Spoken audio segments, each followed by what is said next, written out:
아주 오랜 옛날 바람이 맑게 불던 날에 첩첩산중 깊은 골짜기에 겨울이 깊어가고 있었습니다. 온 세상이 하얀 눈으로 뒤덮여 산짐승들도 숨을 죽이고 나무들은 앙상한 가지를 떨며 차가운 바람을 견디고 있던 무렵이었습니다. 그 깊은 산골 마을 끄트머리에는 다 쓰러져가는 초가집 한 채가 위태롭게 서 있었고 그곳에는 평생을 가난하지만 정직하게 살아온 김노인이 홀로 지내고 있었습니다. 김노인은 자식도 없이 늙어가는 처지였으나 마을 사람들은 그가 욕심이 없고 마음이 따뜻한 사람이라며 입을 모아 칭찬하곤 했습니다. 어느 날 닷새마다 열리는 읍내 장터에 다녀오던 김노인은 뼛속까지 파고드는 추위에 몸을 잔뜩 웅크린 채 집으로 향하는 고갯길을 넘고 있었습니다. 해는 이미 서산으로 넘어가 뉘엿뉘엿 지고 있었고 잿빛 하늘에서는 금방이라도 굵은 눈발이 쏟아질 듯 무겁게 내려앉아 있었습니다. 노인의 낡은 집시는 얼어붙은 눈길 위에서 바스락거리는 소리를 내며 힘겹게 발걸음을 옮겼고 그의 입에서는 허연 입김이 뿜어져 나와 차가운 공기 속으로 흩어졌습니다. 장터에서 팔려고 가져갔던 말린 고사리와 나무 주걱 몇 개는 사람들이 거들떠보지 않아 그대로 보찜 속에 남아 있었습니다. 빈손이나 다름없는 귀갓길이었지만 김노인은 탓하지 않고 그저 무사히 집에 돌아가 따뜻한 아랫목에 몸을 눕힐 생각만 하며 걸음을 재촉했습니다. 마을 어귀에 거의 다다랐을 때 김노인은 10여 년 전 주인이 떠나고 흉가처럼 방치된 기와집 앞을 지나게 되었습니다. 그 집은 담장이 무너지고 자풀이 무성하여 마을 사람들도 밤에는 지나가기를 꺼리는 곳이었는데 유독 그날따라 바람 소리에 섞여 희미하고 가느다란 울음소리 같은 것이 노인의 귀를 스쳤습니다. 처음에는 바람이 문풍지를 흔드는 소리인가 싶어 무심히 지나치려 했으나 발걸음을 옮길수록 그 소리는 짐승의 신음 같기도 하고 사람의 흐느낌 같기도 하여 도저히 그냥 지나칠 수가 없었습니다. 김노인은 잠시 멈춰서서 귀를 기울였고 소리가 나는 곳이 다름 아닌 마당 구석에 놓인 낡고 썩은 계집 쪽이라는 것을 알아차렸습니다. 조심스럽게 무너진 담장 사이로 발을 들여놓은 김노인은 잡초가 허리까지 자란 마당을 헤치고 계집 앞으로 다가갔습니다. 계집은 지붕이 반쯤 날아가고 판자가 사가 그 안이 훤히 들여다보일 지경이었는데 그 어둠 속에서 꼬물거리는 작은 그림자 2개가 눈에 들어왔습니다. 김노인이 침침한 눈을 비비고 자세히 들여다보니 그것은 강아지가 아니라 서로를 꼭 껴안고 있는 어린아이들이었습니다. 6살이나 되었을까 싶은 여자아이 2명이 얇은 내옷 하나에 의지한 채 살을 내는 듯한 추위를 피하려 좁고 더러운 계집 안에 웅크리고 있었던 것입니다. 아이들의 얼굴은 흙먼지와 눈물 자국으로 엉망이었고 입술은 추위에 질려 보랏빛으로 변해 있었으며 앙상하게 드러난 손발은 동상에 걸려 붉게 부어올라 있었습니다. 김노인은 가슴이 덜컥 내려앉는 것 같아 보찜을 바닥에 내팽개치고 황급히 아이들 쪽으로 몸을 숙였습니다. 아이고, 이게 무슨 병고란 말이냐. 사람이, 그것도 이 어린 것들이 어찌하여 이런 곳에 있단 말이냐. 김노인의 떨리는 목소리에 아이들은 화들짝 놀라며 더욱 구석으로 몸을 움츠렸습니다. 2 아이는 서로의 손을 놓지 않으려는 듯 필사적으로 붙잡고 있었고 겁에 질린 커다란 눈망울로 김노인을 올려다보았습니다. 그 눈빛에는 어른에 대한 불신과 두려움 그리고 살려달라는 애원인 듯한 절박함이 뒤섞여 있어 보는 이의 마음을 아리게 했습니다. 김노인은 거친 손을 뻗어 아이들을 잡으려다가 행여나 아이들이 놀랄까봐 잠시 멈칫하고는 최대한 부드럽고 따뜻한 목소리로 말을 건넸습니다. 얘들아, 무서워하지 말거라. 나는 너희를 해치려는 사람이 아니다. 이 추운 곳에 있다가는 밤새 얼어 죽고 만다. 내 집이 비록 누추하지만 여기보다는 따뜻하니 어서 나와 함께 가자. 노인은 자신의 두툼한 무명 저고리를 벗어 아이들을 덮어주려 했습니다. 아이들은 한동안 아무 말도 하지 못하고 바들바들 떨기만 하더니 김 노인의 따뜻한 손길이 이마에 닿자 그제야 긴장이 풀린 듯 눈물을 뚝뚝 흘리기 시작했습니다. 먼저 용기를 낸 것은 언니로 보이는 아이였습니다. 그 아이는 동생의 손을 꼭 잡고 기어 나올 듯 몸을 일으키려 했으나 오랫동안 추위에 굳어버린 다리는 말을 듣지 않았습니다. 김 노인은 안타까운 마음에 혀를 차며 두 아이를 번쩍 안아 올렸습니다. 아이들은 깃털처럼 가벼웠고 앙상한 뼈마디가 노인의 팔에 고스란히 느껴졌습니다. 김 노인은 자신의 겉옷으로 아이들을 꽁꽁 싸매고는 보찜은 나중에 찾으러 오기로 하고 서둘러 자신의 집으로 발걸음을 옮겼습니다. 하늘에서는 기어이 하얀 눈송이가 하나둘 떨어지기 시작했고 노인의 등에서 느껴지는 아이들의 얕은 숨소리는 금방이라도 꺼질 듯 위태로웠습니다. 노인은 마음속으로 제발 버텨다오. 제발하고 되뇌며 눈보라가 치기 시작한 밤길을 재촉했습니다. 김 노인의 집에 도착했을 때는 이미 사위가 캄캄해져 한 치 앞도 분간하기 어려운 밤이었습니다. 삐걱거리는 쌀이 문을 밀고 들어선 노인은 아이들을 방 아랫목에 조심스럽게 내려놓고는 곧바로 부엌으로 달려갔습니다.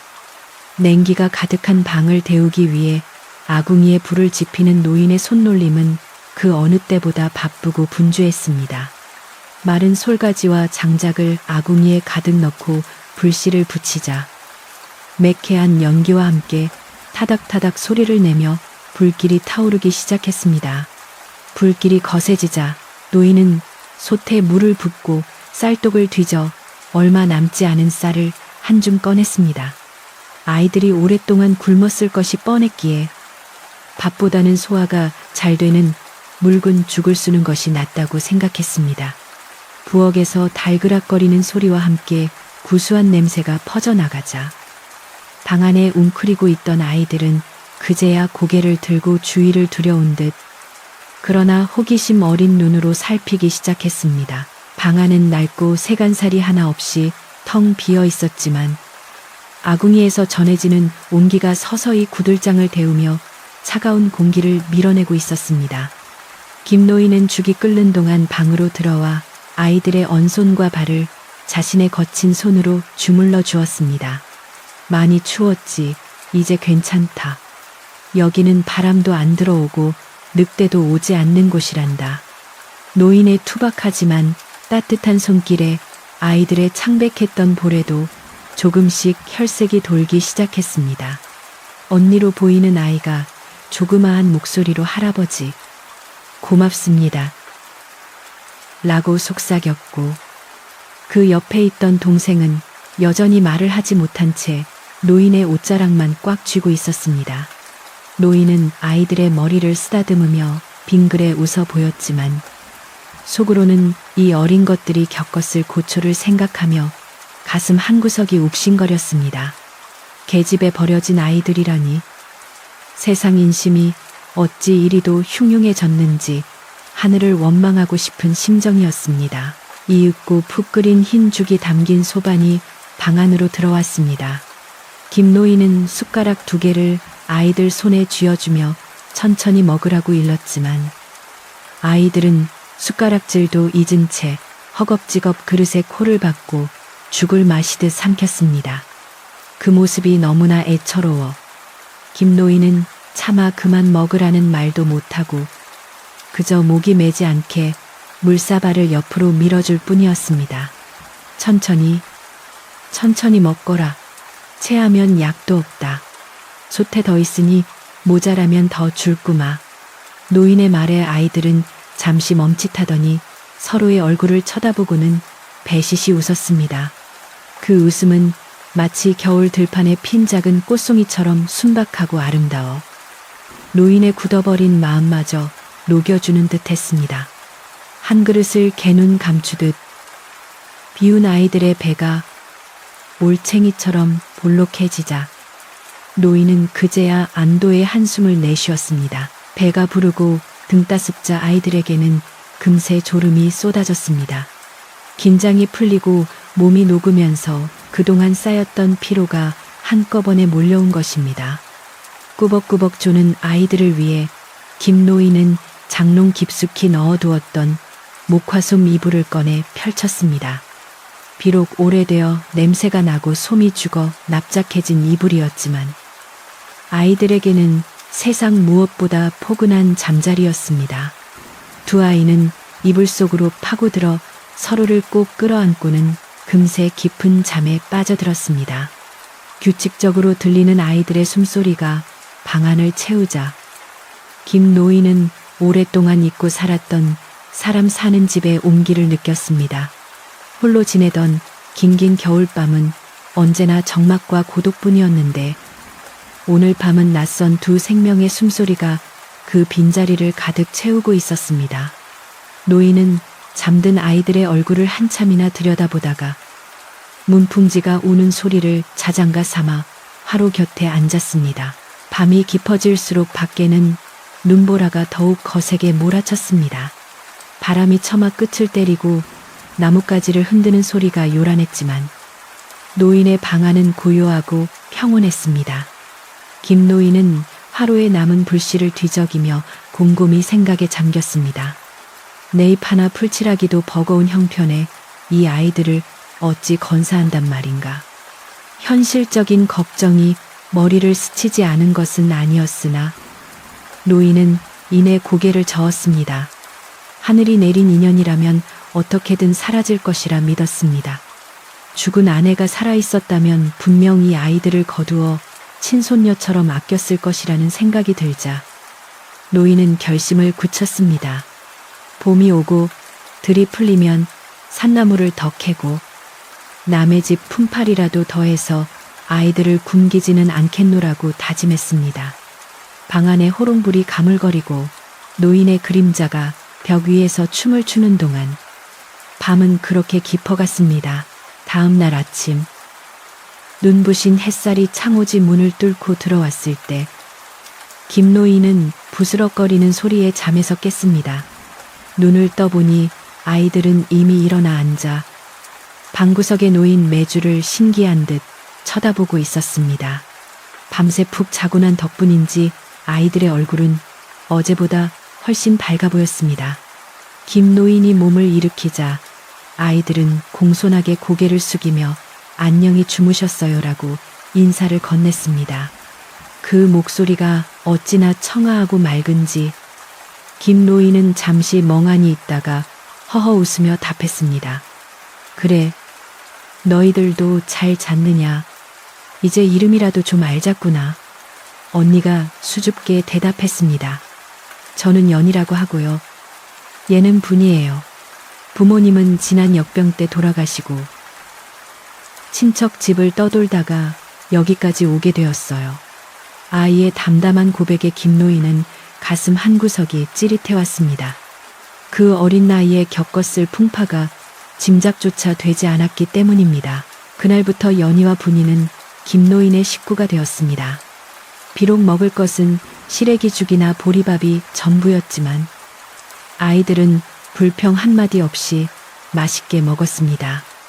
연희는 나이에 비해 철이 일찍 들어 김노인이 부엌에 들어가려 하면 고사리 같은 손으로 먼저 비를 들고 마당을 쓸거나 행주를 들고 그릇을 닦으려 했습니다.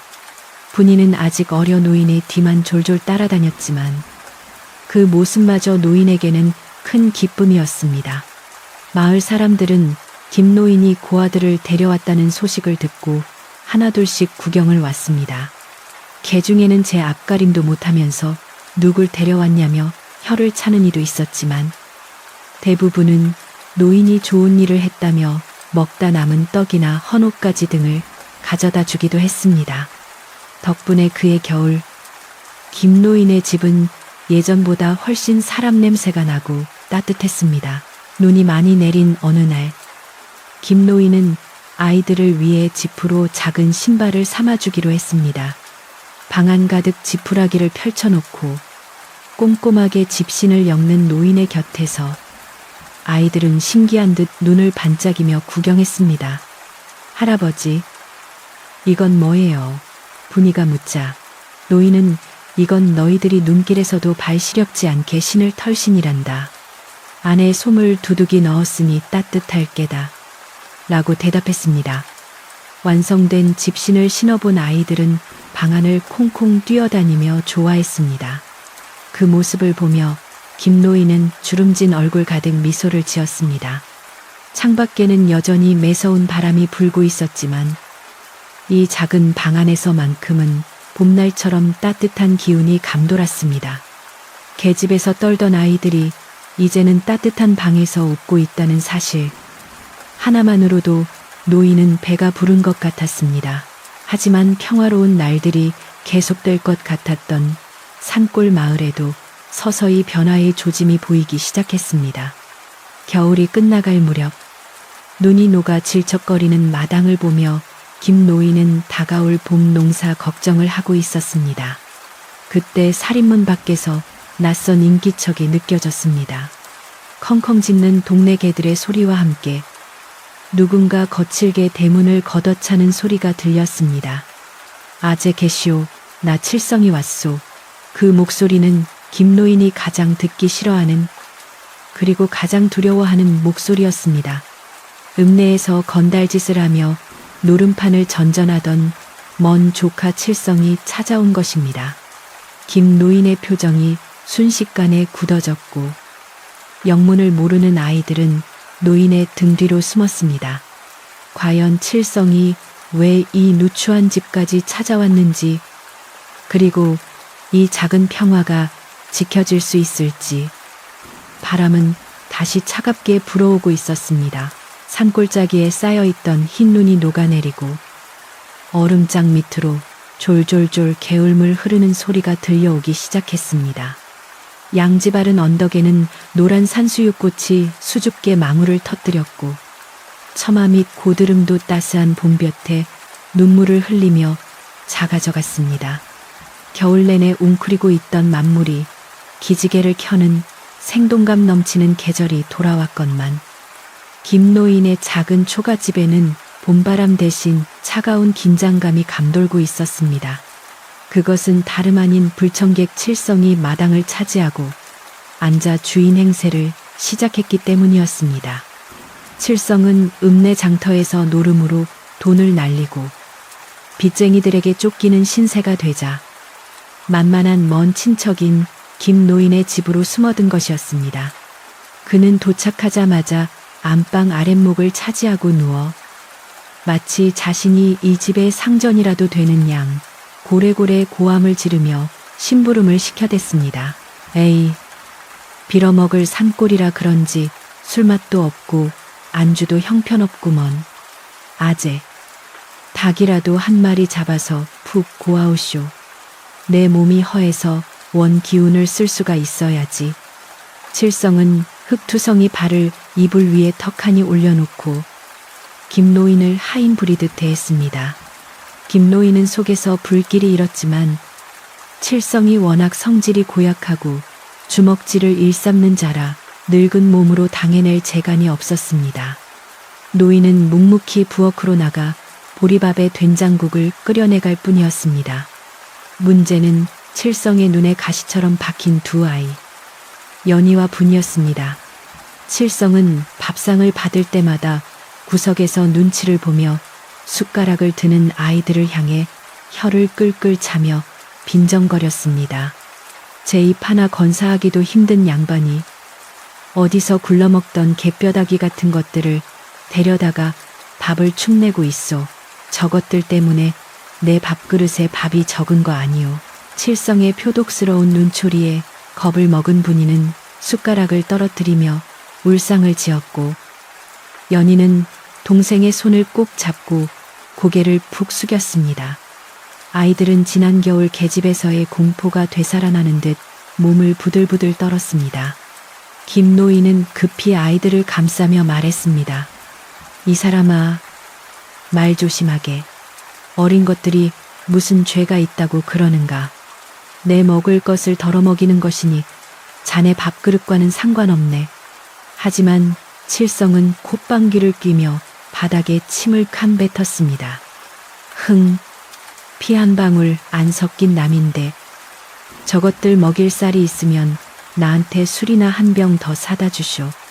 나중에 아재 죽으면 이 집이랑 밭대기는 다 내 차지가 될 텐데 벌써부터 내 재산을 축내는 것 같아 기분이 더럽단 말이오. 칠성의 본심은 노인의 얼마 안 되는 재산에 있었던 것입니다. 그는 아이들이 자신의 몫을 가로챌까봐 경계하며 노골적으로 적개심을 드러냈습니다. 날이 갈수록 칠성의 횡포는 심해졌습니다. 그는 낮에는 해가 중천에 뜰 때까지 쿨쿨 잠만 자다가 일어나면 배가 고프다고 밥상을 차리라고 소리쳤습니다. 연희와 분이는 칠성이 무서워 마당구석이나 장독대 뒤에 숨어 있다가 칠성이 잠들거나 밖으로 나가면 그제야 살금살금 나와 김노인을 도왔습니다. 연희는 고사리 같은 손으로 마당의 자풀을 뽑고 분이는 행주로 마루를 닦으며 어떻게든 밥값을 하려고 애를 썼습니다. 아이들은 혹여나 게으르다는 핑계로 칠성에게 쫓겨날까봐 잠시도 쉬지 않고 몸을 놀렸습니다. 그 모습을 보는 김노인의 마음은 숯검정처럼 타들어갔습니다. 평화롭던 집에 먹구름을 몰고 온 조카가 원망스러웠지만 혈육이라는 명분을 앞세워 눌러앉은 그를 쫓아낼 명목이 마땅치 않았습니다. 어느 날 오후 칠성이 읍내에 나갔다가 술이 거나하게 취해서 들어왔습니다. 비틀거리는 걸음으로 마당에 들어선 그는 마루에서 나무를 다듬고 있던 아이들을 보자마자 시비를 걸기 시작했습니다. 야, 이 거지 같은 년들아, 너희들 때문에 내가 재수가 없어서 돈을 다 잃었다. 썩 꺼지지 못해 칠성은 신고 있던 집신을 벗어 아이들에게 집어 던졌습니다. 집신은 연희의 어깨를 맞고 튕겨나갔고 놀란 분이는 자지러지게 울음을 터뜨렸습니다. 부엌에서 일을 하던 김노인이 뛰쳐나와 칠성을 말렸지만 술 취한 칠성은 노인을 거칠게 밀쳐버렸습니다. 김노인이 힘없이 바닥에 주저앉자 연희는 칠성의 다리를 붙잡고 애원했습니다. 아저씨, 잘못했어요. 할아버지는 밀지 마세요. 저희가 잘못했어요. 아이의 애원에도 칠성은 냉혹하게 아이를 발로 걷어차며 소리쳤습니다. 이것들이 어디서 감히 내 몸에 손을 대. 당장 내 집에서 나가. 여긴 내 집이야.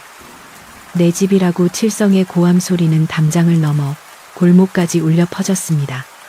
마당은 순식간에 아수라장이 되었고 공포에 질린 아이들의 울음소리와 칠성의 욕설 그리고 김노인의 탄식이 뒤섞여 봄날의 평온함을 갈기갈기 찢어놓았습니다. 그때 담장 너머로 지나가던 마을 사람들이 웅성거리며 기웃거렸지만 칠성의 행패가 워낙 악명 높은지라 누구 하나 선뜻 나서서 말리는 이가 없었습니다. 김노인은 주저앉은 채 아이들을 품에 안고 칠성을 노려보았습니다. 평소에는 순하기만 하던 노인의 눈에도 처음으로 도끼가 서렸습니다. 자네, 정말 너무하는구먼. 하늘이 무섭지도 않은가. 이 어린 것들에게 손찌검을 하다니. 사람이 할 짓이 아니네. 노인의 꾸짖음에 칠성은 흠칫 놀라는 듯 했으나 이내 비릿한 웃음을 흘리며 방으로 들어가 버렸습니다. 그날 밤 아이들은 무서워서 방에도 들어가지 못하고 부엌 아궁이 앞에 쭈그리고 앉아 있었습니다. 김노인은 아이들을 달래방으로 데려가려 했지만 칠성이 코를 골며 자고 있는 방에 들어가기를 아이들이 거부했습니다. 할 수 없이 김노인은 헛간에 거적을 깔고 아이들을 그곳에 재웠습니다. 봄이라고는 하지만 밤 공기는 여전히 차가웠고 헛간은 외풍이 심해 으슬으슬했습니다. 김노인은 아이들에게 두꺼운 이불을 덮어주며 밤새 곁을 지켰습니다. 미안하다. 얘들아, 내가 못나서 너희를 이 고생을 시키는구나. 노인의 자책 섞인 말에 연희는 고개를 저으며 노인의 손을 잡았습니다. 아니에요. 할아버지, 저희는 괜찮아요. 계집에 있을 때보다는 훨씬 따뜻해요. 할아버지만 계시면 돼요. 아이의 의젓한 말에 김노인은 눈시울이 붉어졌습니다. 다음 날부터 칠성은 더욱 교묘하게 아이들을 괴롭히기 시작했습니다. 대놓고 때리거나 욕하면 마을 사람들의 눈치가 보인다고 생각했는지 아무도 보지 않는 곳에서 아이들을 꼬집거나 일을 방해했습니다. 아이들이 힘들게 길어온 물동이를 발로 차 엎어버리고는 에잉, 눈을 어디다 두고 다니냐며 도리어 화를 냈고 아궁이에 불을 지피려 모아둔 솔가지를 몰래 갖다 버려 아이들이 다시 산으로 나무를 하러 가게 만들었습니다. 칠성은 아이들이 지쳐서 제 발로 나가기를 바라는 듯 했습니다. 하지만 연희와 분이는 서로를 의지하며 꿋꿋하게 버텼습니다. 이곳을 나가면 갈 곳이 없다는 것을 너무나 잘 알고 있었기 때문입니다. 그들은 차라리 몸이 고단한 것이 마음이 얼어붙는 추위보다 낫다고 생각했습니다. 그러던 어느 날 결정적인 사건이 터지고 말았습니다. 칠성이 아침부터 온 집안을 뒤지며 난동을 부리기 시작한 것입니다. 내 은비녀 어디 갔어? 어머니가 물려주신 귀한 비녀가 없어졌단 말이야. 칠성은 장롱 서랍을 다 엎고 이불을 헤집으며 소란을 피웠습니다. 사실 그 은비녀는 칠성이 며칠 전 노름판 미천으로 쓰려고 몰래 가져왔다가 술값으로 이미 팔아버린 물건이었습니다. 하지만 그는 뻔뻔하게도 도둑을 맞았다며 길길이 날뛰었습니다. 그러고는 마당에서 빗자루질을 하고 있던 연희와 분이에게 삿대질을 하며 소리쳤습니다. 이 도둑년들 너희들이 훔쳤지. 내가 잘 때 몰래 들어와서 훔쳐간 거 다 안다. 바른 대로 불지 않으면 관가에 넘겨서 경을 칠 테다. 칠성은 다짜고짜 아이들의 멱살을 잡고 흔들었습니다. 영문을 모르는 아이들은 얼굴이 하얗게 질려 아니라고 손사래를 쳤지만 칠성은 막무가내였습니다. 거지근성은 못 버린다더니 은혜를 원수로 갚아 당장 내놔. 안 그러면 이 집에서 쫓아낼 거야. 칠성은 아이들의 몸을 뒤지고 옷가지를 벗기려 들었습니다. 김노인이 밭에서 일을 하다가 비명 소리를 듣고 급히 달려왔습니다. 이게 무슨 짓인가? 아이들이 훔칠 리가 없어. 내가 보증하네. 김노인이 칠성을 말렸지만 칠성은 노인을 밀쳐내며 윽박질렀습니다. 아재는 가만히 계쇼. 다 아재가 오냐 하니까 이것들이 간이 배 밖으로 나온 거 아니오. 내 눈은 못 속여. 이 집엔 우리 말고는 아무도 없는데 그럼 귀신이 가져갔단 말이오. 칠성은 아이들이 묻고 있는 헛간으로 달려가 아이들의 짐을 밖으로 내던졌습니다. 낡은 옷가지와 집신, 그리고 아이들이 소중하게 여기던 예쁜 돌멩이 몇 개가 마당에 나뒹굴었습니다. 잘 됐어. 증거가 나올 때까지 이 집에서 한 발짝도 못 들어온다. 훔친 거 내놓고 썩 꺼져. 칠성은 대문을 활짝 열어젖히며 아이들을 밖으로 내몰았습니다. 연희는 분이를 꼭 껴안고 바닥에 주저앉아 엉엉 울었고 분이는 공포에 질려 숨조차 제대로 쉬지 못했습니다. 김노인은 마당에 흩어진 아이들의 물건을 주섬주섬 챙기며 칠성에게 사정했습니다. 제발 이러지 말게. 갈 곳도 없는 아이들일세. 내가 물어주겠네. 나중에 곡식을 팔아서라도 갚아줄 테니 제발 그만하게. 노인은 칠성의 바짓가랑이를 잡고 애원했습니다. 하지만 칠성은 노인의 손을 뿌리치며 차갑게 내뱉었습니다. 아재가 무슨 돈이 있다고 갚아요. 그리고 도둑놈들을 집에 두는 건 집안 망신이요. 오늘 당장 결판을 내야겠소. 칠성의 목소리는 단호했고 그의 눈에는 탐욕과 악의가 번들거렸습니다. 그는 이 기회에 눈의 가시 같은 아이들을 쫓아내고 김노인마저 구박하여 길을 꺾은 뒤 집문서를 차지할 속셈이었습니다. 마당에는 무거운 침묵과 긴장감이 감돌았고 파란 봄 하늘 아래서 벌어지는 이 비극은 끝이 보이지 않을 것만 같았습니다. 담장 너머로 참새들이 지저귀는 소리가 들려왔지만 그 소리마저 아이들에게는 슬픈 곡소리처럼 들렸습니다. 연희와 분이는 서로의 체온에 의지한 채 다시 차가운 거리로 내몰릴지도 모른다는 절망감에 떨고 있었습니다. 그때였습니다. 마을 어귀에서 물동이를 이고 지나가던 박할머니가 열린 대문 사이로 이 광경을 목격했습니다. 박할머니는 마을에서 입바른 소리 잘하기로 유명한 여장부였고 평소 김노인의 성품을 존경하여 칠성의 행패를 못마땅하게 여기던 터였습니다. 박할머니는 캥걸음으로 마당 안으로 성큼성큼 들어왔습니다. 아니, 대낮에 이게 무슨 난리여. 칠성 양반. 자네 지금 어린애들 데리고 뭐 하는 짓인가. 박할머니의 쩌렁쩌렁한 목소리에 칠성은 잠시 움찔했지만 이내 표정을 구기며 대꾸했습니다. 남의 집안일에 상관 마쇼. 도둑 잡는 중이니까. 하지만 박할머니는 물러서지 않고 칠성의 눈을 똑바로 쳐다보며 말했습니다. 도둑 누가 도둑이라는 견해가 이 아이들을 쭉 지켜봤는데 개미 새끼 한 마리도 함부로 못 죽이는 순한 것들이여.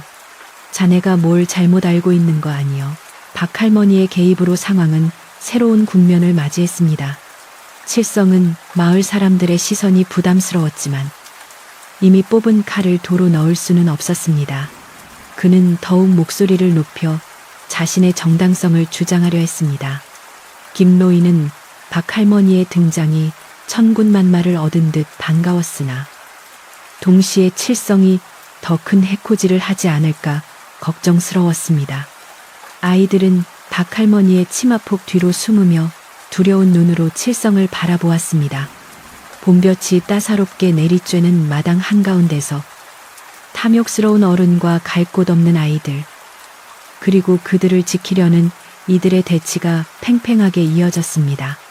과연 진실은 밝혀질 수 있을지, 아니면 힘없는 아이들이 누명을 쓰고 쫓겨나게 될지, 마을의 공기마저 숨을 죽이고 이들을 지켜보는 듯 했습니다. 바람에 날려온 벚꽃잎 하나가 연희의 머리 위에 살포시 내려앉았지만 소녀는 그것을 털어낼 여유조차 없었습니다. 칠성은 씩씩거리며 방으로 들어가더니 몽둥이를 들고 나왔습니다. 말로는 안 되겠다. 매가 약이지. 자백할 때까지 때려서라도 입을 열게 하겠다. 그가 몽둥이를 치켜들자 박할머니가 앞을 가로막았고 김노인도 칠성의 팔을 붙잡았습니다. 실랑이가 벌어지며 고성이 오갔고 이 소란은 삽시간에 온 동네로 퍼져나갔습니다. 밭을 매던 아낙네들과 사랑방에 모여있던 노인들이 하나둘씩 김노인의 집 앞으로 모여들기 시작했습니다. 무슨 일이야? 칠성이가 또 행패를 부리나 봐. 저 어린 것들을 때릴 때가 어디 있다고. 사람들의 수군거림이 커져갔습니다. 이제 이 집안의 문제는 더 이상 집안일로만 끝날 수 없게 되었습니다. 마을 전체가 증인이 되어 지켜보는 가운데 칠성의 거짓말과 아이들의 결백이 시험대 위에 오르게 된 것입니다. 불안과 희망이 교차하는 가운데 운명의 저울추는 서서히 움직이기 시작했습니다. 뜨거운 태양이 내리쬐는 한여름의 대낮. 마을의 공기는 찜통 속에 들어앉은 듯 푹푹 찌고 있었습니다. 나무 그늘 아래에서 쉬고 있던 매미들은 찢어질 듯한 소리로 울어대며 사람들의 불쾌지수를 더욱 높이고 있었습니다. 김노인의 집 마당에는 이미 십수명의 마을 사람들이 모여들어 웅성거리고 있었는데 그들의 이마에는 송골송골 땀방울이 맺혀 흘러내렸습니다. 칠성의 고함 소리와 아이들의 울음소리에 놀라 달려온 이웃들은 마당 한가운데서 벌어지고 있는 기가 막힌 광경에 혀를 내두르며 수군거렸습니다. 몽둥이를 치켜든 칠성의 얼굴은 술기운과 도끼로 붉게 달아올라 있었고 그 앞을 가로막은 박할머니는 호랑이 같은 눈으로 그를 노려보고 있었습니다. 김노인은 칠성의 팔을 붙잡고 사정하다가 힘에 밀려 바닥에 넘어진 채 망연자실한 표정을 짓고 있었습니다. 박 할머니는 칠성이 들고 있는 몽둥이를 전혀 두려워하지 않는 기색으로 한 발짝 더 다가섰습니다. 그녀는 허리춤에 손을 얹고 쩌렁쩌렁한 목소리로 칠성을 꾸짖기 시작했습니다. 이 천하의 몹쓸 놈아, 네가 사람이냐? 짐승도 제 새끼는 아끼는 법인데. 하물며 사지 멀쩡한 어른이 핏덩이 같은 아이들에게 몽둥이질을 하려 들어 내 부모가 너를 그리 가르치더냐. 박할머니의 서슬퍼런 호통의 칠성은 잠시 주춤했지만 이내 마을 사람들의 시선을 의식하고는 더욱 악을 썼습니다. 할망구는 빠지쇼. 이건 우리 집안일이요. 도둑년들을 징치하는데 남들이 웬 참견이란 말이요. 저것들이 내 은비녀를 훔쳐갔단 말이요. 칠성은 억울하다는 듯 가슴을 치며 연신 헛소리를 해댔습니다. 그때 마을 사람들 틈에서 지켜보던 최씨 아저씨가 나섰습니다. 그는 읍내 장터를 오가며 장사를 하는 사람으로 평소 눈썰미가 좋기로 소문난 이였습니다. 최 씨는 곰방대를 털며 비릿한 웃음을 흘리며 말했습니다. 허, 칠성 자네, 그 은비녀 말일세. 자네가 어제 저녁 읍내 주막에서 술값 대신 내놓는 걸 본 사람이 한둘이 아닌데 어찌하여 죄 없는 아이들을 잡는가. 최 씨의 폭로의 마당은 순식간에 찬물을 끼얹은 듯 조용해졌습니다. 칠성의 눈동자가 심하게 흔들렸고 입가에 거품을 물고 떠들던 기세가 한순간에 꺾였습니다.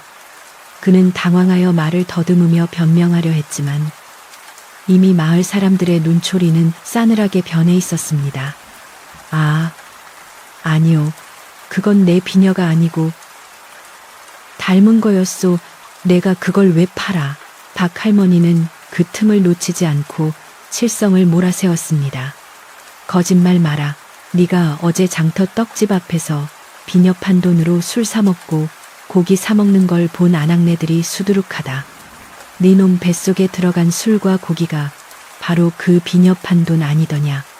그런데 어디서 생사람을 잡고 행패를 부려 박 할머니의 고함에 구경하던 마을 사람들도 한마디씩 거들기 시작했습니다. 맞아. 어제 칠성이가 취해서 비틀거리는 걸 봤어. 세상에, 제 조상 물건을 팔아먹고 애들한테 뒤집어 씌우다니 천벌을 받을 놈일세. 사람들의 비난이 빗발치자 칠성은 얼굴이 홍당무처럼 빨개져서 어쩔 줄을 몰라 했습니다. 그의 거짓말이 백일하에 드러나는 순간이었습니다. 바닥에 주저앉아 있던 김노인은 그제야 모든 상황을 이해하고 몸을 부들부들 떨기 시작했습니다. 그 은비녀는 죽은 아내가 시집 올 때 가져온 유일한 폐물로 노인이 목숨보다 소중히 여겨 장롱 깊숙한 곳에 보관해 오던 것이었습니다.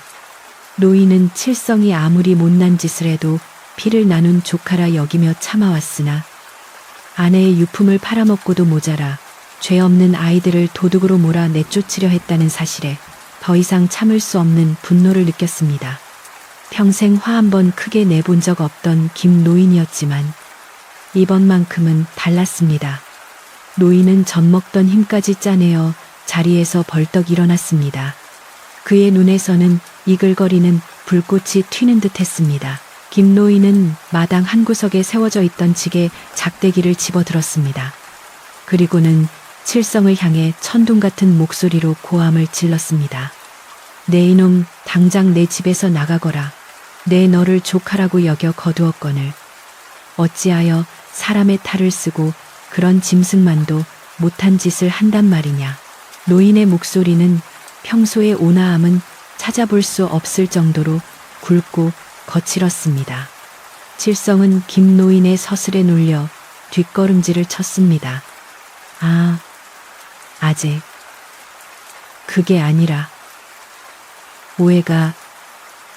칠성이 변명하려 했지만 김노인은 작대기를 휘두르며 더욱 거세게 몰아붙였습니다. 오해는 무슨 오해. 내 눈에 흙이 들어가기 전에는 다시는 이 문턱을 넘을 생각 마라. 당장 꺼지지 못해 칠성은 노인의 기세에 눌려 엉덩방아를 부쉈고 몽둥이를 놓친 채 허둥지둥 대문 쪽으로 기어갔습니다.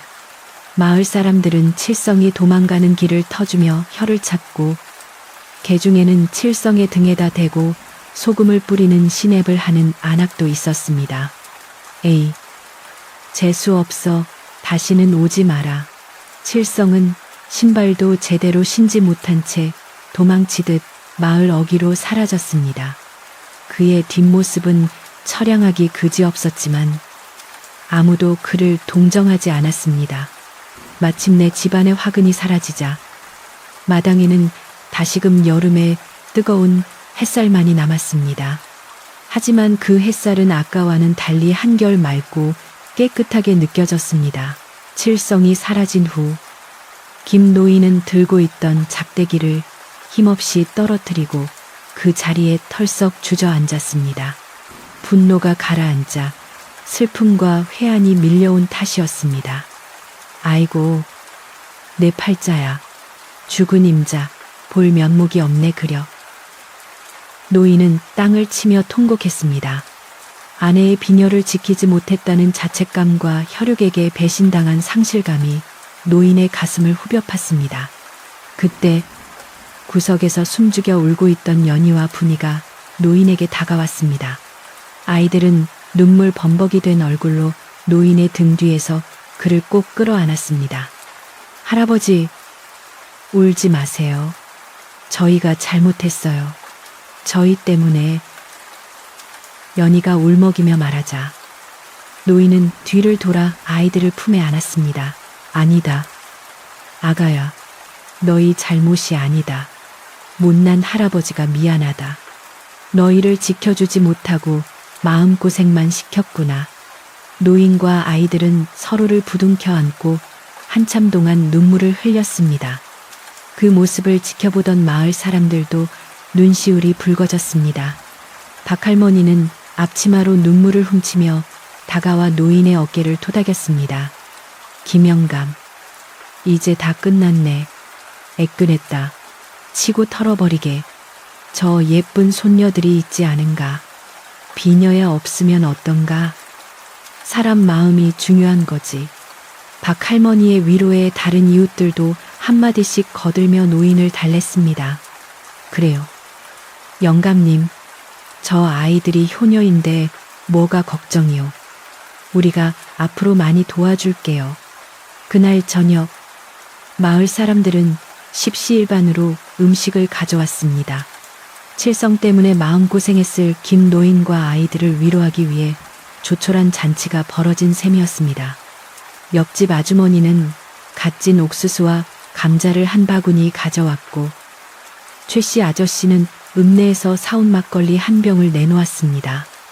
박할머니는 직접 담근 열무김치와 보리밥을 양푼에 비벼내왔습니다.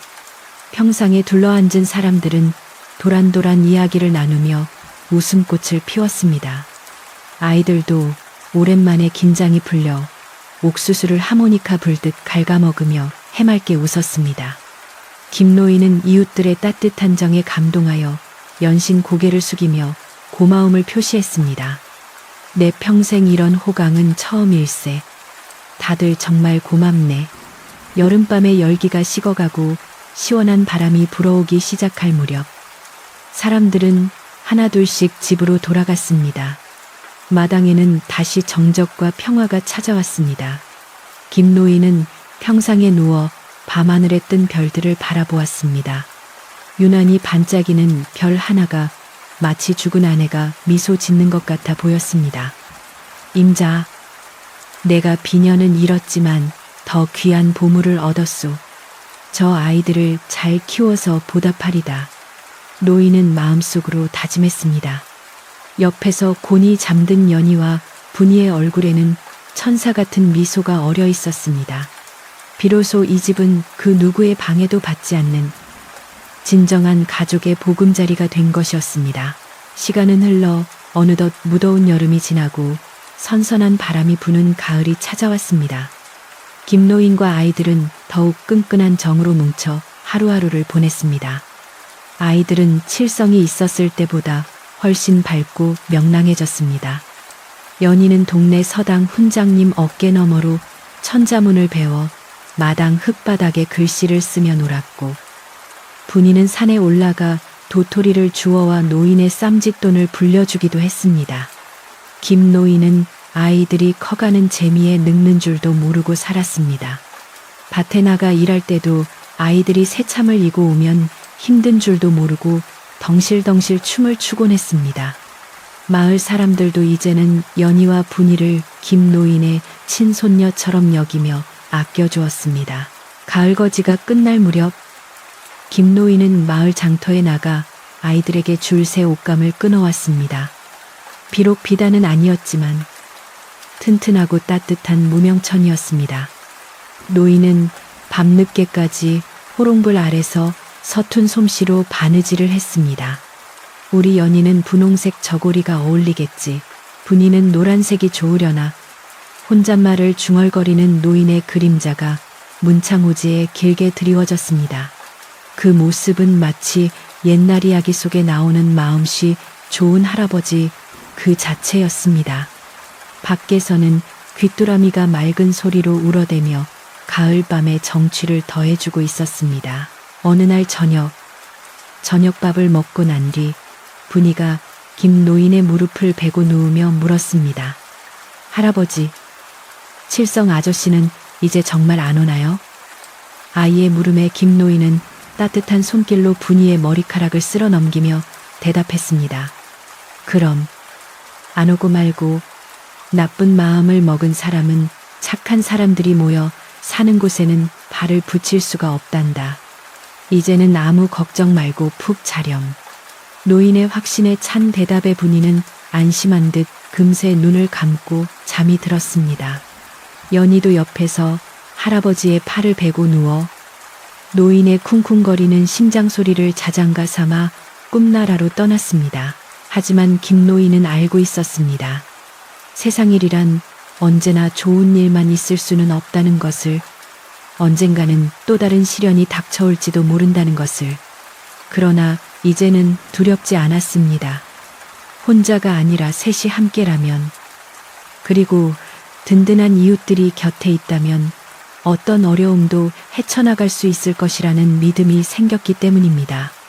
지난 겨울 계집에서 떨던 아이들을 데려온 그날의 선택이 자신의 인생에서 가장 잘한 일이었음을 김노인은 뼈저리게 느끼고 있었습니다. 잃어버린 은비녀 대신 얻은 사람의 온기. 그것은 세상 그 어떤 보물과도 바꿀 수 없는 소중한 가치였습니다. 밤이 깊어가고 달빛이 마당을 환하게 비추었습니다. 장독대 위에 올려둔 정화수 그릇에 달 그림자가 둥실 떠올랐습니다. 김노인은 잠든 아이들을 방 안으로 옮겨 눕히고 밖으로 나와 담배 한 대를 피워 물었습니다. 하얀 연기가 공중으로 흩어지며 노인의 시름도 함께 날려보내는 듯 했습니다. 멀리서 들려오는 개 짖는 소리마저 정겹게 느껴지는 평온한 가을밤이었습니다. 이제 곧 겨울이 오겠지만 김노인의 집은 더 이상 춥지 않을 것입니다. 사랑과 믿음이라는 땔감이 그들의 마음속 화로에서 영원히 타오를 테니까요. 그렇게 마을의 밤은 깊어만 갔고 사람들의 입에서 입으로 전해질 아름다운 이야기의 한 페이지가 마무리되고 있었습니다. 가을이 남기고 간 붉은 단풍들이 낙엽이 되어 흙으로 돌아가고 산골 마을의 공기는 하루가 다르게 차가워지기 시작했습니다. 아침마다 마당의 장독대 위에는 하얀 서리가 내려앉아 반짝였고 처마 밑으로 스며드는 바람은 제법 매서운 기세로 옷깃을 파고들었습니다. 계절은 어김없이 돌고 돌아 다시금 그 혹독했던 겨울이 김노인의 집 앞까지 성큼 다가와 있었습니다. 하지만 올해 맞이하는 겨울은 작년과는 사뭇 다른 풍경이었습니다. 작년 이맘때만 해도 김노인은 홀로 텅 빈 방을 지키며 긴긴 밤을 외로움과 싸워야 했지만 이제는 마당 가득 활기찬 아이들의 웃음소리가 울려 퍼지고 있었기 때문입니다. 연희와 분이는 어느새 볼이 통통하게 오르고 키도 한 뼘이나 자라 더 이상 지난 겨울 계집에서 떨던 가여운 고아 소녀들의 모습이 아니었습니다. 본격적인 추위가 닥치기 전 김노인과 아이들은 겨울 채비를 서둘렀습니다. 김노인은 뒷산에 올라가 마른 참나무와 소나무를 베어와 마당 한쪽에 산더미처럼 쌓아두었습니다. 장작이 그득하게 쌓인 것을 볼 때마다 노인은 밥을 먹지 않아도 배가 부른 듯 든든함을 느꼈습니다. 연희와 분이도 고사리 같은 손을 보셨습니다. 아이들은 밭에서 거둬들인 무와 배추를 다듬어 김장을 도왔습니다. 이웃집 박 할머니와 동네 안악들이 와서 김장을 도와주는 날에는 마당에 솥뚜껑을 걸어놓고 배추전을 부쳐 먹으며 왁자지껄한 잔치판이 벌어졌습니다. 분이는 빨간 김치 양념을 입가에 묻힌 채 안악들이 찢어주는 김치를 받아 먹으며 아기 새처럼 입을 오물거렸고 그 모습을 보는 어른들의 눈에는 사랑스러움이 가득했습니다. 어느 날 오후 하늘이 잔뜩 흐려지더니 마침내 첫눈이 내리기 시작했습니다. 회색빛 하늘에서 춤추듯 떨어지는 하얀 눈송이들은 금세 마당과 지붕을 하얗게 덮어버렸습니다. 김노인은 방문을 열고 마루에 앉아 하염없이 내리는 눈을 바라보았습니다. 정확히 1년 전 이 눈보라 속에서 떨고 있던 두 생명을 만났던 기억이 주마등처럼 스쳐 지나갔습니다. 그때는 이 눈이 원망스럽고 무서운 존재였으나 따뜻한 방 안에서 아이들과 함께 맞이하는 지금의 눈은 마치 하늘이 내려주는 축복의 꽃가루처럼 아름답게 느껴졌습니다.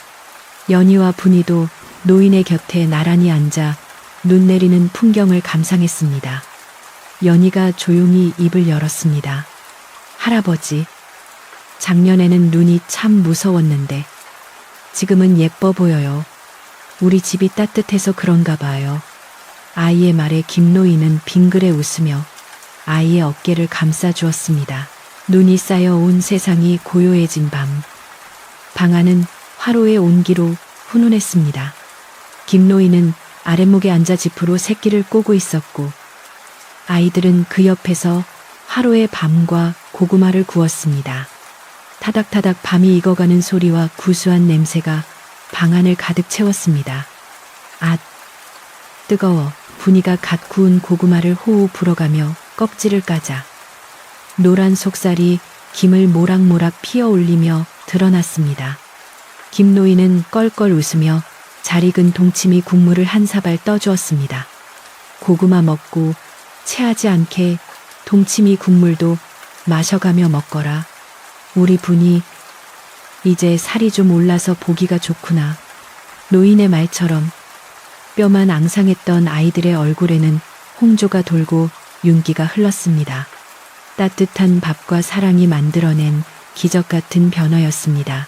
김노인은 새끼를 꼬던 손을 멈추고 아이들에게 옛날 이야기를 들려주기 시작했습니다. 옛날의 말이다. 욕심 많은 호랑이가 살았는데 노인의 이야기는 구수하고 재미있어서 아이들은 눈을 반짝이며 귀를 기울였습니다. 이야기가 무르익을수록 밤은 깊어갔고 창밖의 바람 소리는 더욱 거세졌지만 문풍지 하나를 사이에 둔 방 안은 세상 어느 곳보다 평화로운 요새와도 같았습니다. 지난 봄 집안을 쑥대밭으로 만들었던 칠성의 난동도 마을 사람들의 수군거림도 이제는 모두 지나간 과거의 일이 되었습니다. 오직 서로를 아끼고 의지하는 세 사람의 마음만이 남아 이 집을 단단하게 지탱하고 있었습니다. 김노인은 아이들의 초롱초롱한 눈망울을 보며 생각했습니다. 이 아이들이 없었다면 내 남은 여생이 얼마나 쓸쓸했을까. 하늘이 나를 불쌍히 여겨 보내준 선물이 분명하구나. 동짓날이 되자 김노인은 팥죽을 쑤었습니다. 붉은 팥을 푹 삶아 으깨고 찹쌀로 빚은 새알심을 동동 띄운 팥죽은 보기만 해도 먹음직스러웠습니다. 자, 이걸 먹어야 나이를 한 살 더 먹고 나쁜 귀신도 물러가는 법이란다. 김노인은 팥죽 한 그릇을 퍼서 대문 앞과 장독대에 뿌리는 시율했습니다. 지난날 칠성처럼 나쁜 마음을 먹은 이들이 다시는 이 집에 얼씬도 하지 못하게 해달라는 간절한 염원이 담긴 의식이었습니다. 아이들은 쫄깃한 새알심을 골라 먹으며 즐거워했습니다. 할아버지, 저는 새알심 10개 먹었으니까 10살 더 먹는 거예요.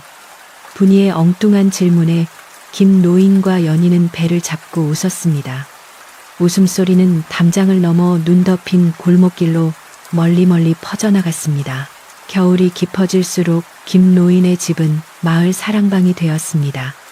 눈이 많이 와서 길이 막히면 이웃집 아저씨들이 김노인의 집에 모여 집신도 삼고 멍석도 짜며 시간을 보냈습니다.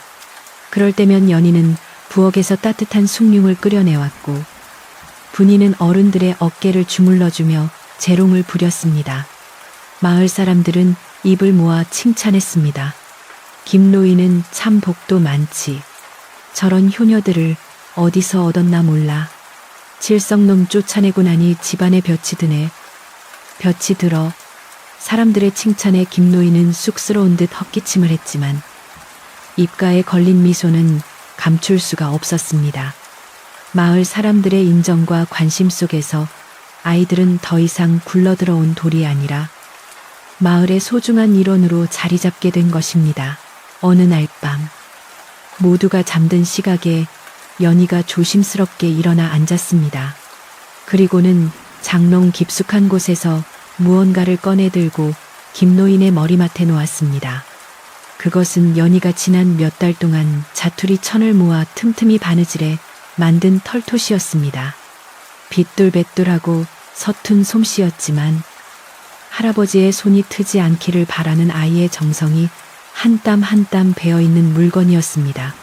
다음날 아침 잠에서 깬 김노인은 머리맡에 놓인 토시를 발견하고 깜짝 놀랐습니다. 이게 무엇이냐?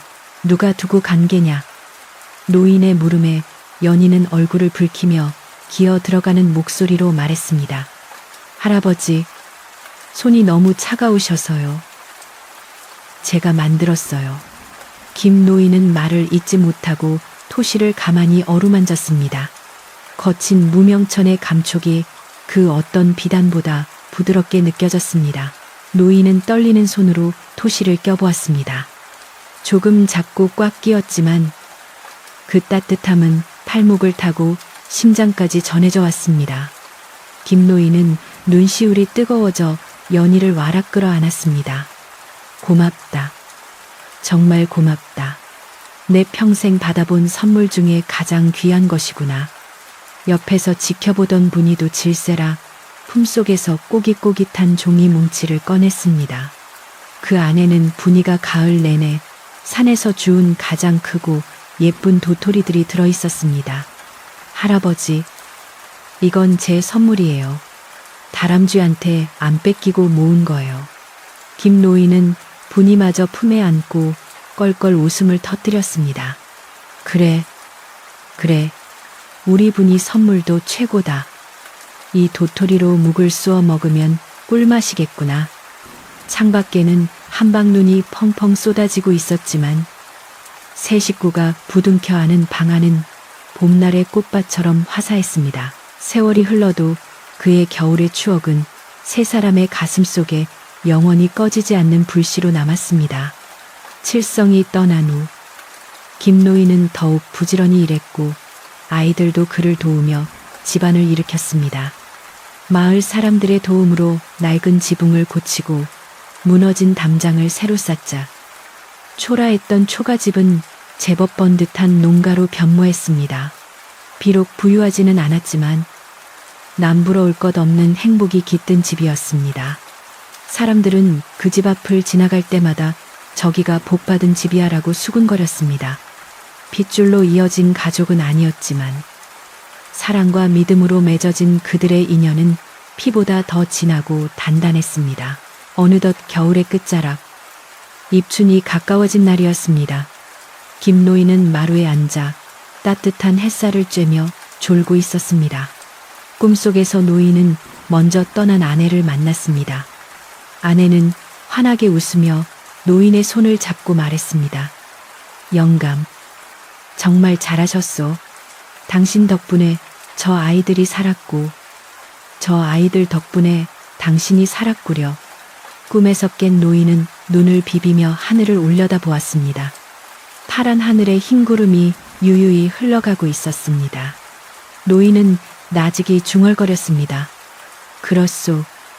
임자, 우리는 서로를 살린 게요. 이제 여한이 없구려. 마당에서는 연희와 분이가 눈 녹은 땅에서 도단한 냉이를 캐며 까르르 웃고 있었습니다. 그 웃음소리가 마치 천상의 음악처럼 노인의 귓가에 맴돌았습니다. 밤이 되자 온 세상은 다시 짙은 어둠에 잠겼습니다. 김노인과 아이들은 따뜻한 아랫목에 나란히 누웠습니다. 할아버지, 내일은 읍내 장터에 가서 엿 사 먹어요.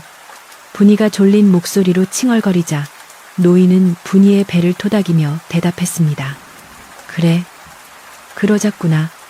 날이 풀리면 새신도 한 켤레씩 사주마. 규칙적인 아이들의 숨소리가 들려오기 시작했습니다. 노인은 잠든 아이들의 얼굴을 하나하나 뜯어보았습니다. 세상의 풍파에 찌들지 않고 맑게 자라준 아이들이 그저 고마울 따름이었습니다. 문풍지가 바람에 파르르 떨었지만 방 안의 온기는 끄떡없었습니다. 하루의 불씨가 사그라들며 은은한 붉은 빛을 내뿜고 있었습니다. 김노인은 천천히 눈을 감았습니다. 몸은 늙고 지쳤지만 마음만은 청춘처럼 가볍고 편안했습니다. 내일 아침이면 또다시 해가 뜨고 아이들의 명랑한 목소리가 잠을 깨울 것입니다. 그 평범하고 소박한 일상이 주는 기쁨을 알기에 노인은 다가올 내일이 기다려졌습니다. 눈 덮인 산골 마을의 밤은 깊어만 가고 달빛은 지붕 위에 내려앉아 잠든 이들의 꿈을 지켜주고 있었습니다. 멀리서 들려오는 부엉이 소리가 자장가처럼 들려오는 참으로 평온하고 아름다운 밤이었습니다. 이제 이야기는 끝을 맺으려 합니다. 혹독한 추위와 시련 속에서도 서로의 체온을 나누며 지켜낸 그들의 작은 집은 언제까지나 그곳에서 따뜻한 등불을 밝히고 있을 것입니다. 착한 사람들의 마음속에 깃든 봄은 겨울이 와도 결코 얼어붙지 않는다는 사실을 기억해 주세요. 오늘 밤 여러분의 꿈자리에도 김노인의 화로처럼 따뜻하고 은은한 온기가 스며들기를 바랍니다. 걱정은 내려놓고 무거운 짐도 벗어두고 편안한 마음으로 깊은 잠에 드시기를. 잘 자요. 그리고 좋은 꿈 꾸세요. 눈 내리는 산골 마을의 평화가 당신의 밤을 지켜줄 것입니다.